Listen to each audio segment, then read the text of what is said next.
जो पूर्ण कार्यक्रम आज तुम्ही बघितलाय, हा बघितलेला कार्यक्रम जर तुम्ही आता घरी गेले आणि घरी गेल्याच्या नंतर जर घरच्या लोकांनी विचारलं एवढा वेळ कस काय लागला आणि तुम्ही सांगितलं मी असा बिझनेस बघून आलोय जिथं 10,000 रुपयाला आपल्याला जॉईनिंग करायची, जर आपण काम करत गेलो 10,000 रुपयाचं जर आपण जॉईनिंग केली तर कमीत कमी 1200 आणि जास्तीत जास्त 2,10,000 रुपयापर्यंत आपण कमवू शकतो. आता तुम्हाला काम करायची गरज नाही, आम्हाला काम करायची गरज नाही, आपल्याला तर 2,10,000 चालू होणार आहे. घरचे लोक ऐकतील का? शेजारी ऐकतील का? मित्रांचं सजेशन घ्यायला गेलं तर ते ऐकतील का? नाही ऐकणार मित्रांनो. जर हा बिझनेस तुम्ही जर लोकांना सांगायला गेले किंवा मी हा बिझनेस करू का म्हणून जर विचारायला गेले तर बघा शेजारची एखादी ताई आहे आणि त्या ताईला जर तुम्ही विचारलं मी असा बिझनेस बघून आले, हा बिझनेस मी करू का, तर ती काय म्हणणार? काय म्हणणार?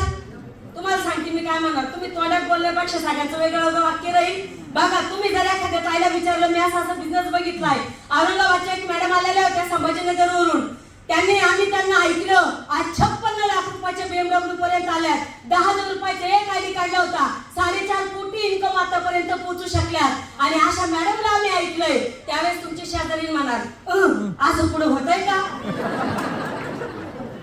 म्हणणार की नाही म्हणणार? तुम्ही दुसऱ्याला कुणालाही विचारायला जा, गावातला एखादा प्रतिष्ठित व्यक्ती असू दे किंवा ज्याला लाईफस्टाईल माहितच नाही त्याला जर तुम्ही विचारायला गेले मी असा बिझनेस बघितलाय, तो तुम्हाला काय म्हणणार? असं कुठं होतंय का?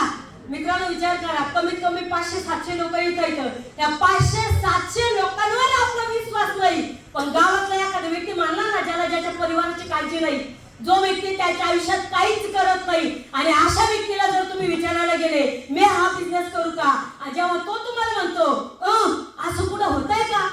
म्हणजे एवढ्या लोकांमध्ये आपण बघितलंय हे आपण विसरून जातो आणि विश्वास कुणावर ठेवतो आणि कशावर ठेवतो? असं कुठं होतंय का? म्हणजे विचार करा, एवढं सर सगळे बोलून गेले. आज गणेश सोपंकर सर मी ऐकलं, त्यांना खूप दिवसानंतर ऐकायला भेटतं मला सरांना ना शिकला आल्यावरच. बघा आणि ते स्टुडंट होते तेव्हापासून मी त्यांना बघते, म्हणजे ते मुलगा होते तेव्हापासून मी त्यांना बघते, आता त्यांना 2 मुलं आहेत.